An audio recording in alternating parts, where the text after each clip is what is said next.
Yeah, let me try that. And over to you, Gavin, to introduce Boris. Thank you. Okay, thank you, Libby. So it's a real pleasure to introduce Professor Boris Striepen for the first international IBRI seminar today. So Boris did his undergraduate at the University of Bonn before doing a master's and PhD at the Philipps Universität in Marburg. He then started his own group as a professor at the University of Georgia, and then he took up a professorship at the University of Pennsylvania School of Veterinary, and that was in 2017. So Boris has made many contributions to our understanding of parasitism and has worked on liver flukes and trypanosomes over the years, but he's made particular contributions on the protozoan Cryptosporidium. So those people in the United Kingdom will probably have a particular interest in this talk today because Cryptosporidium has been in the news recently, with there being a small outbreak in Devon. Anyway, so Boris's lab has pioneered really the modern study of this parasite, bringing a whole range of new techniques, including genome sequencing, advanced genetic screening technologies, and murine infection models, so that the tools available for studying Cryptosporidium really now rival those of any other parasite. So he's a passionate educator, and many of his former students and postdocs have now established their own groups throughout the world. So I'll stop there and say you're very welcome, Boris, and we're looking forward to your seminar, which is entitled The Biology of Parasite Sex. All right, thank you so much. Thanks everybody for having me at your lunchtime, my early-ish morning. So yeah, I'm really happy to talk to you today about our work on Cryptosporidium, and I thought let me see if how do I advance this here? Two screens. Okay, let's try that. That works. Okay, so I will talk about 4 different things. So I'll give you a little intro into this particular parasite and the disease it causes. Then I'll speak a bit about how the life cycle is programmed at the transcriptional level, and then some more kind of recent cell biological work in, okay, how does sex really work? What's really the mechanics of that? What do the gametes really do? And throughout, we have a few experiments on, okay, how important is sex for the infection? And are there opportunities to exploit the sexual life cycle for various translational and fundamental research goals? Okay, so cryptosporidiosis initially kind of gained attention as it's one of the AIDS-defining opportunistic infections. So if you don't have CD4 cells, so people suffer really terrible chronic diarrheal disease that often ended fatal and was really a highly prevalent disease in the late stages of AIDS. If you drop, especially if you drop under 50, under CD4 count of 50. But so with the improvement of the diagnostics for crypto, it became clear pretty quickly that that people with intact immune system, really struggling a little to advance this, okay, with intact immune systems are just as susceptible. And so in the US, Cryptosporidium is responsible for roughly half of all disease outbreaks linked to recreational water. So if your pool closes in the summer here in the US, then there's a 50% chance that it's a Cryptosporidium outbreak. And the reason for that is that the parasite comes to you in a meiotic spore that is essentially resistant to bleach and water chlorination.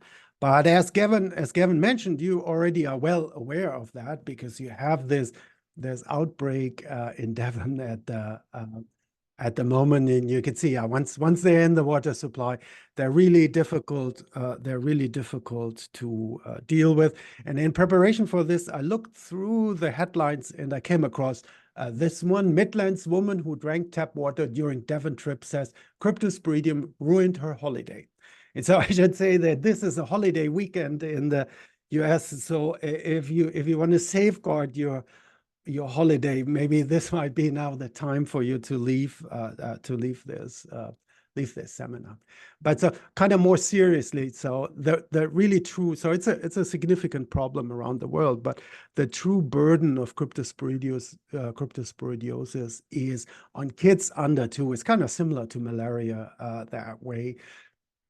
There's a very high incidence of really severe diarrhea and death in infants and toddlers in particular. And there's very strong association with malnutrition and stunting, both as a risk factor. So kids who are malnourished are highly, highly susceptible. They are as susceptible as HIV positive kids. So it's a really strong mechanistic link, but also as a cause. So cryptosporidiosis is one of the diseases that drives environmental enteropathy. So the kids don't, their intestinal tissue doesn't develop the full capacity to take full advantage of their food. And so unfortunately, there's neither decent drugs that are really worth taking nor vaccine. So it's an intestinal infection, and the parasite is an or there's an apicomplexan, just like malaria parasites or toxoplasma. It's an intercellular pathogen. But you can see maybe in this, can you see I hope you can see my mouse. You can see that the parasites are really peripheral. They infect the intestine, the epithelium of the ileum, or the small intestine. And they sit at the periphery of this. So are this really intercellular organisms? And to make that point, I'll show you a little invasion movie here. So in red is the parasite sporozoite. In green, we labeled the plasma membrane of the host cell, and I hope that you can see that the red parasite is clearly contained under the green membrane, but you also see that this looks quite different from Plasmodium or Toxoplasma, where they would dive into the bulk of the cell, and here they built a little tent on the top. So I have a very, very peculiar kind of intercellular niche right at the brush border of the intestine. And here I drew this out for you kind of in a more schematic way. So here you could see the motile sporozoite that goes through this invasion event.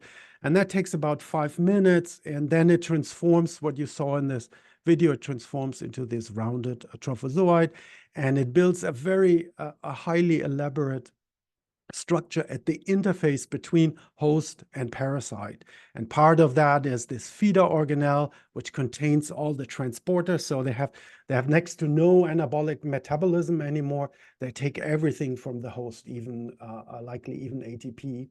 And there's a number of structures that built this interface, and of these, we know very, very little of actually how that is accomplished, and what's the molecular nature of that. And just to show you one or two recent advances. So how do they build that? And obviously they build this in the same way that other apicomplexans build stuff, by secreting essentially an army of pathogenesis factors into the host cell and into the interface. And I show you another little movie. Again, the sporozoite is red, and now in green you will see a green fluorescent protein in dense granules. So one of the secretory organelles that this parasite has, and you can see that they spit this green protein out, and it builds a little plate right in front of the parasite, and that you can probably see this better in a still of an infected cell. And so below, I hope that you will be able to appreciate the host cell, this large round thing with a big nucleus, and on top is the parasite compartment. The parasite sits in. You can see the green fluorescence is right at the border, and so this dense granules, they secrete 80 of them, are part of building this interface. And so we know a little more about that. So together with Ross Waller in Cambridge, we did one of these hyperlipid spatial proteomic screens a few years ago, and we annotated most of the Cryptosporidium secreted proteins, and you can see they come in 4 different and 4 different types of secretion systems, 4 different types of secretory organelles, and we know quite a number of them. So we know 79 dense granule proteins and 24 rupture proteins. And at the moment, obviously, the effort by my lab, but also by many others, is to try to figure out what exactly do they do. Okay, but so with that then, so the kind of the general life cycle that they have is, okay, they invade, they grow and replicate. They replicate by schizogony, so just as the malaria parasite. They release 8 new merozoites, and they infect that again. And so we found a number of secreted proteins that are really important for different aspects, different aspects of that life cycle. So, but that's not the only thing they can do. So they have a single host life cycle, and in a single host, in the same host, they can also differentiate. And I'll show you this. And from a research perspective, very nicely, they also do that in tissue culture, and we can observe essentially almost the entire life cycle in tissue culture in about 3 days, which is without to bother of mosquitoes, cats, and other things. So that's really very, very nice. And so what you see here is that this is a very tightly and very predictable timed program. And so here I show you that for the first, so on the x-axis, we have hours of culture. For the first 40 hours, if you score the identity of intercellular parasites, you find, okay, there are all these merons that I showed you that essentially clone themselves. And then somewhat magically at 40 hours, the entire culture flips and merons go away, and they are replaced by male and female gametes in the same culture. Let me show you how these guys look. So these are tiny, so I should say the Cryptosporidium is a tiny intercellular parasite. So somewhere between 5, maybe the biggest stages reach 10 micrometers. And I used to work with toxoplasma for a long time. And I have to admit that I made fun of the colleagues in the malaria field and their micrographs, and that I could never ever see anything on their micrographs. But now that I work on a similarly small organisms, I have been thoroughly humbled, and it is indeed very difficult to see subcellular structure in small parasites. So the way that one of the ways that we can distinguish them is by their nucleus. And I show you the 3 intracellular stages here as an example, and we can distinguish them because we put a green fluorescent protein into a histone gene, so we can see the nucleus really, really well. And so here on the left, I show you a meron, and when they're done, they release these motile merozoites, and they look like Toxoplasma tachyzoids. But then after 40 hours, they can also generate these female cells and these male cells. And I should say that all of them, so I show them at the same magnification, and it's the same haploid genome, but you can see the size of the nucleus is tremendously different. So this is one end genome, and this is one end genome. And the female nucleus is so much larger because females do all the work in this particular relationship, and they make all the highly transcriptional active. They make all the proteins that will go into the spore at the end, the spore wall, all the carbohydrate, everything. Males do nothing. Males just bring their genome, and so they have this super compressed little genome. Okay, so yeah, when I found that, my wife was massively surprised by that discovery. Okay, let me show you. So the nice thing about that is then so we can now watch this live, and we were able to time lapse these 2 hours. These 2 days of growth in culture on the microscope. And let me show you example. So I show you all 3. So first I show you the asexual merons, and you'll see, so there's the nucleus in the middle, and then halfway through they start dividing. they made 8, and so 8 merozoites go off. Male cells will make 16 of these little bullets, and they go off, find a female, and the female gamete is like an egg, so it does not divide its nucleus at all. But you can see at the end, so we have the red fluorescent protein under a cytoplasmic marker. You can see there's a really a burst of transcription and translation at the end. Okay, so we can watch them by time-lapse microscopy, and we can do this many times. And so we set up a microscope that in the end collected a good 700 of such videos. And each line that I show you here on the left, each thin line is one such video from the beginning of invasion to they come out and do the next thing. And I hope you can appreciate that. In green, I show you the merons again, and you can see again how nicely this is timed. In the beginning, every movie, everybody is a meron, and then they switch to this blue and pink gametes. And so using this system, we made a number of interesting observations. And I don't have time to show you the data for all of that. But so one important one was, okay, they seem to count to 3. Okay, so we can see 3 waves of asexual merogeny, and then they all switch to the gamete stage. And we tried hard to disturb that. So for example, do media transfer of sexualized cultures? Could we make them do it early? Is there quorum sensing? And we could find no evidence for that. And so what we believe the data at the moment at least supports is that there's an intrinsic program that they adhere to. So they're following it.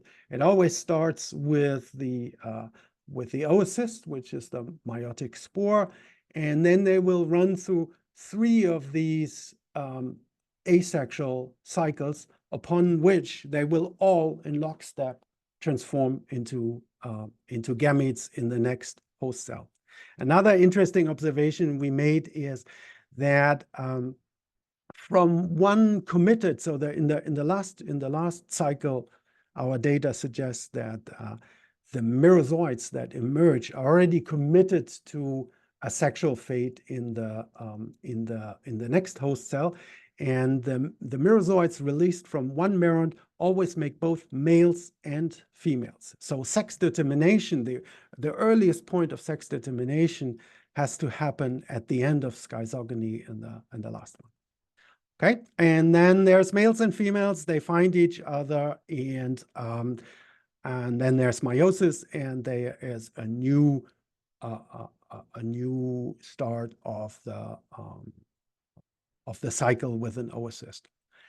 And another thing that we know, so in culture we can see everything up to this point. So here, fertilization. So they make males and females, they find each other, then fertilization, for some reason that we do not understand quite yet, does not happen in culture.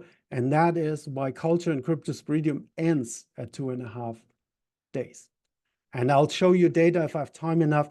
That is true in vivo as well. So they need to have sex every 2.5 days or the infection ends. Okay, so one way to look at this biology is by following the cell biology and doing microscopy.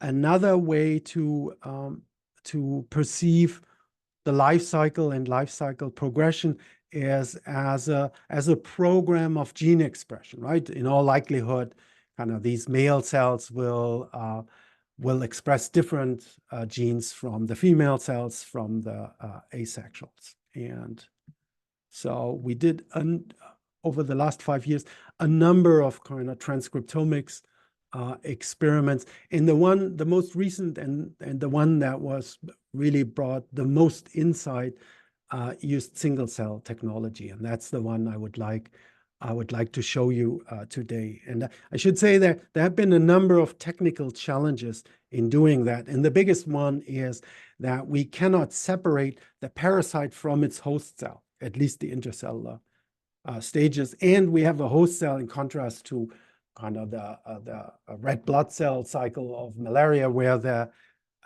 host cell has a lot of RNA. So we have to sequence parasite and host at the same time. So to help us to at least enrich for infected cells, we engineered parasites to be green fluorescent.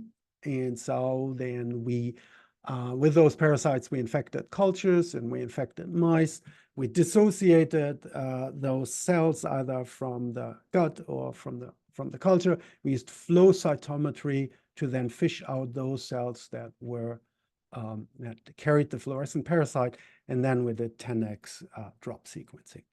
And I'll show the thing that I show you first is, okay, how does that look if you take a culture kind of in the first 2 days when they are just asexual? How does a single cell transcriptome look at that point? And if I can mention, okay, so this is the UMAP plot of that transcriptome.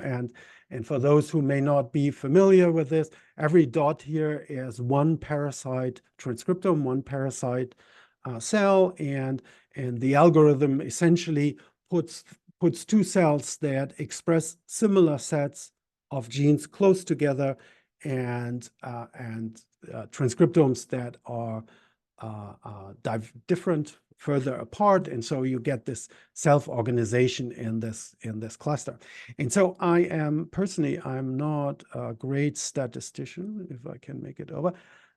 So I'm not a great statistician, but when I saw this kind of from a biology, that made totally immediately that made sense to me, because obviously what we look at is the circle of the biology, and we quickly figured out, okay, this is where they invade and this is where they come out, and we can essentially see the transcriptional program for the entire intercellular life cycle at remarkable resolution.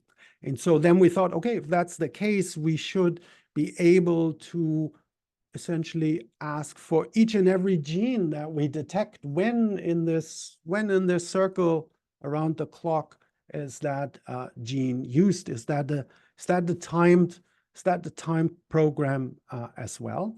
And to do that, what we did is to place a pseudo time, put them onto a pseudo timeline. So essentially, put all the ducks in a row, and then kind of open up this circle into a flat line and look for each gene. Okay, where on this progression are you expressed?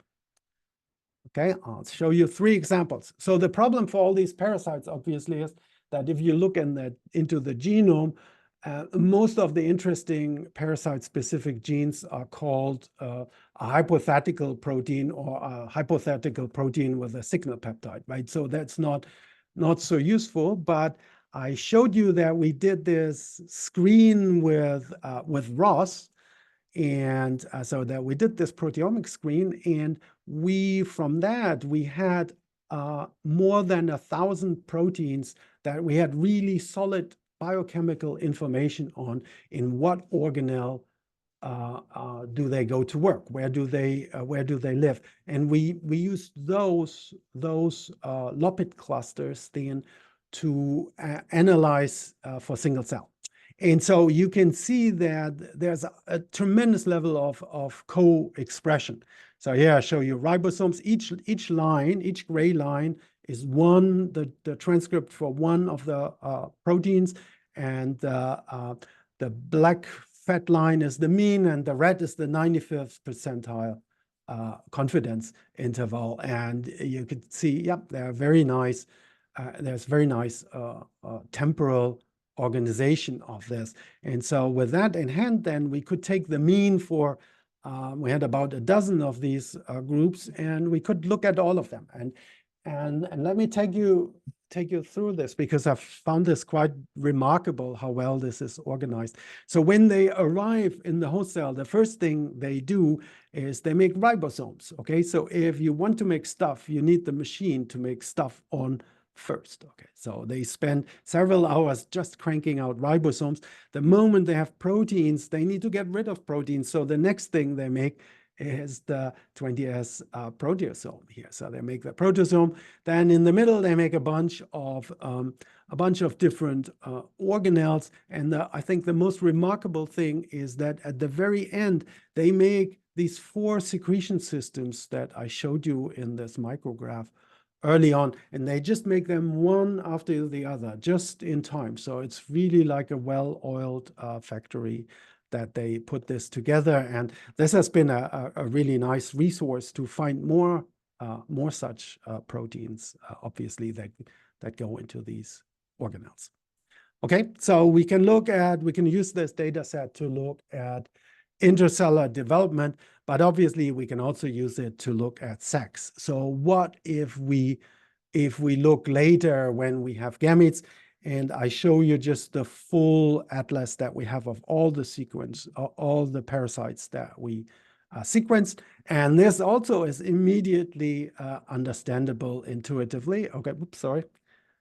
In green, I show you here the circle that we already looked at. This is the asexual circle.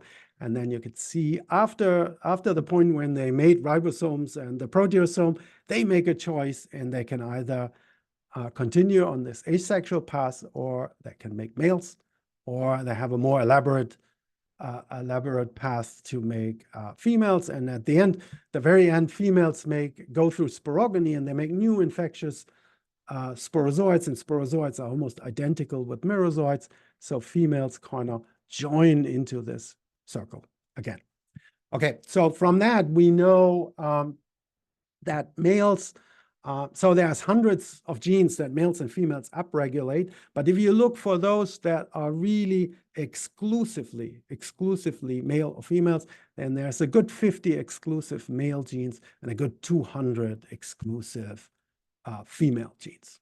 And so that has been a marvelous resource. So however sex works, it will be some interaction of these 50 and these 200 proteins. So that is, we've spent most of our effort hunting down these proteins now. So what is the malest of male genes? What's the most machistra gene that Cryptosporidium has? And so the first and highest induced gene is a somewhat unsexy transcription factor. Okay, so it's a MIP-domain DNA binding protein, and it's a homolog of the protein that in Toxoplasma is, or it's related at least structurally to the protein that in Toxoplasma makes the decision between being an acute tachyzoid and a chronic bradyzoid.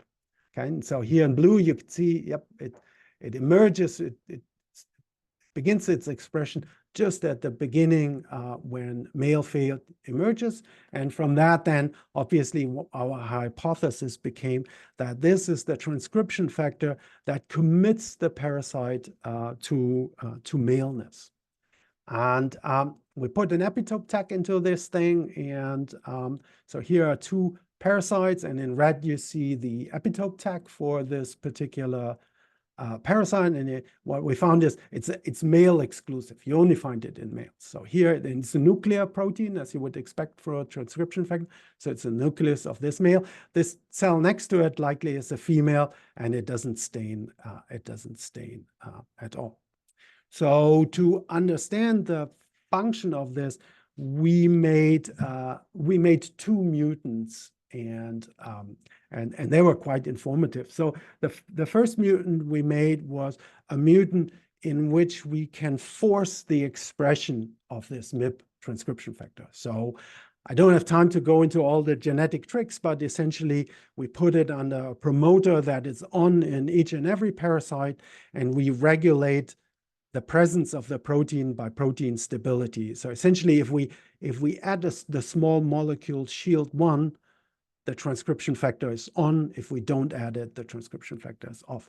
And the remarkable thing is then, if we do this, we can break the timed program totally.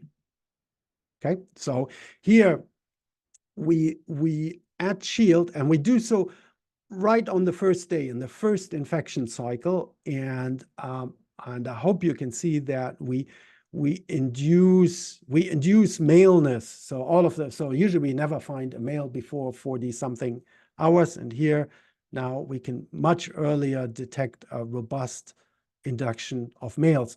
If we delete the DNA binding portion of the transcription factor, we ablate that. So really suggesting this has something to do with transcriptional activation. And if we go, and so we sequence the transcriptome of these parasites, and what you then find is the genes that are upregulated, if we map them back onto the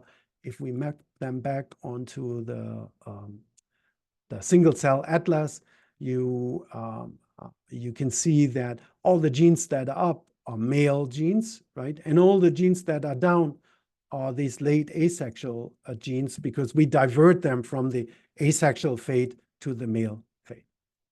Okay, so what is the consequence of making everybody male in the culture? And so maybe surprising, maybe not at all surprisingly, having everybody male is a terrible idea, okay? It's a terrible idea, because now you no longer have merozoites to continue the infection. And so by turning everybody male, we can essentially kill the culture really within 12 hours. And I should quickly show you that the inducer itself, SHIELD1 itself, is really not toxic to the parasite. If we take any other strain that we have in the lab, then they are just fine. Okay, so MIP1 is sufficient to MIP-M is sufficient to induce male fate, and if we do that, we really totally rewire the life cycle. So what if we take it away? So for this paper, the reviewers really, in a typical fashion, asked us something that at the time we couldn't do. So why don't you show it as a loss of function mutant? And it took really a long time, but now we have a really nice, robust conditional knockout system, and that is based on inducing Cre recombinase. So we flux the gene, and then as they have sex, I'll show you if I have time, I'll show you later, we can do genetic crosses. We make a second strain that has a rapamycin regulated Cre recombinase. We cross both of them, and then we punch the gene. So if I show you experiments now where we add rapamycin, we delete the gene for this transcription factor. Okay, and this is how it looks. So we were able to make such a mutant. What is the consequence of that mutant? So here in the first graph, I show you the impact on male gametogenesis, and essentially we have a complete loss of males. Without this transcription factor, there are no males. So the factor is sufficient, but it's also clearly required. That has no impact on the number of females. So the number of female parasite in the culture stays the same. And males also have no impact. The loss of males is totally inconsequential to the growth of the culture. So too many males is terrible. Having no males in culture has no consequence. So we felt we should do some experiments to rescue the reputation of the male here. Are they good for anything, right? And so one of the nice things of using this rapamycin inducible system is that rapamycin is a drug that we can use in vivo, and we can give it to infected mice, and we can shut down parasite genes in the infected mouse and score the impact on infection in mice. And so it's the next thing I show you here. Let me see. There we go. Okay, so let me quickly tell you how we score infection. So we engineer our anyway, to engineer parasites, we have to infect mice. I haven't told you that. It's a little like Plasmodium berghei, right? So we make our transgenics in mice, and we give the parasites a luciferase, a nanoluciferase. It's very sensitive. And then just by measuring the luciferase activity of mouse feces, we can see oocyst shedding, and we can really follow infections, the burden of infections really nicely. And so this is a normal infection that we would see with this particular strain in this particular mouse background. Essentially, we see a 2-week self-limiting infection. And so if we treat them, this is what we get if we leave the gene alone. If we punch maleness by punching the transcription factor, by treating with rapamycin, we completely ablate the infection. Okay, so it's really, sex is totally essential for the continued infection in vivo. And I probably won't have time to show you some of the other data, but if we go into the intestinal tissue now and look for those parasites, then we only see them for the first 2 days and no longer after that. Okay, so I think maybe I have another 5 minutes or so. Let me just show you a little bit of cell biology to finish off, and then jump over the slides that I had at the end. And so the last thing maybe I want to show you, and that I would be really interested in Gavin's opinion on later on, is the question, okay, how does sex really work? And so why is that a complicated question here? And so here I show, so in green, I show you a female gamete, in blue and red, a male gamete. And so they release these 16 little kind of sperm type of things. They are not flagellated, and we don't know whether they move, whether they can move under their own steam, but it appears they know what they're doing. Okay, so they find females, and here show you the same in an electron micrograph, and there's about a handful of electron micrographs out there in the literature. And so the important thing is that fertilization occurs of an intercellular female. So the female gamete is an intercellular stage, and the male gamete is an extracellular stage released into the lumen of the gut. And so somehow this then works across multiple membranes. And so the images we have of how that may work fall down in 2 classes: before it happened and after it happened. Okay, so this is one here. This is in vivo. In vivo, we can see using the strains I showed you from the movies, right? So there's the large female nucleus, the little male nucleus. So there's an intercellular zygote here.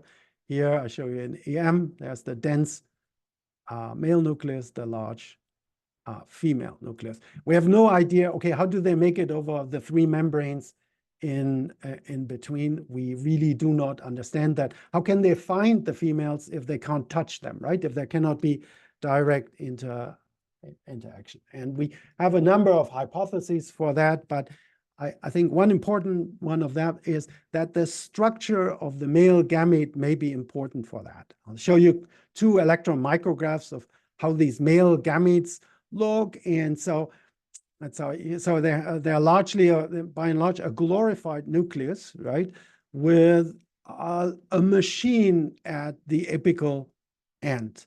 And so it's B, and so there's a basal body in there. But the people in my lab think that it's B because it's the business end of the male gamete. And they could see, oh, wow, there's all these different membranes and proteinaceous things there. And, you know, one of our many pet hypotheses is, okay, this machine somehow builds a translocon, a channel. It may work like a pollen grain and transmits the nucleus or the nucleoplasm to the female. Okay, so to observe that, we would be really helped by knowing what the proteins are in the machine and by having mutants in the machine. And so one thing that Aurelia Balestra, a postdoc in the lab did, okay, so she looked carefully at these 52 male genes and asked, okay, who of you may be part of this? And so she initially focused on transmembrane proteins, on proteins with signal peptides, and she tested a whole bunch of them. And so here, next I'll show you 4 of them that she found kind of interesting. And yep. Okay, so these are 4 of them. These are gammons. And so I hope what you can see is that, okay, you see many of these blue bullet-shaped nuclei, and then all of them have to have some kind of a green dot or maybe a green bar or so at one end of the male parasite. So they're kind of reasonable candidates to be part of this machine. But you can also see one of the kind of technical issues that we have. So the scale bar down here is a micron. So these things are about a micron long. So they are the size of E. coli. So we're really severely limited by resolution to see these structures. And so then what Aurelia next tried was, okay, could you use these expansion protocols essentially to blow up the male gamete, and would that maybe we could see this a little better? And I show you an image by that kind of technique for this particular epitope tag in the lower right corner here. So where you can see, okay, there's a dot in front of the nucleus. And so if you do expansion, so this is how it looks, and the gain in resolution is really quite spectacular, actually. And so now you can nicely see the bullet-shaped nuclei. Everybody has a green structure, and if you look at it from the top, so all of these structures are rings. Okay, so they have a nice ring at the apical end. Let me show you this a little more. So you can use certain protein dyes to stain for stuff in your cell that you don't have an antibody for, and we use different esters. Here's one that's stained quite nicely, and so here you could see the kind of the apical end of the thing, and so by this line, and maybe we can even see whatever that mustache is there on the side. We can see some of those, and you can see that the ring is in the center of that, and it seems to be, it looks like that the ring may be this, whatever this, the EM guys labeled AZ here at the adhesion zone or so. There's more structure in there. So there's also this head here that sits on the nucleus. So there seems to be a rather elaborate protein machine that is in the is much closer to the nucleus. And so we did this for all 4 of these, and all 4 of them are rings, all 4 of these proteins, but they are rings of different size at different positions of the gamete. And I'll just show you 2 examples, and maybe it's best to appreciate that when you look down on it, and you can see, okay, this particular protein makes a large ring, and this one makes a small ring. And then we also have one that makes a ring at the very top of this internal structure. Okay, so then the kind of what is emerging is a picture of multiple rings, and I run out of time here quickly, and they're connected by microtubules.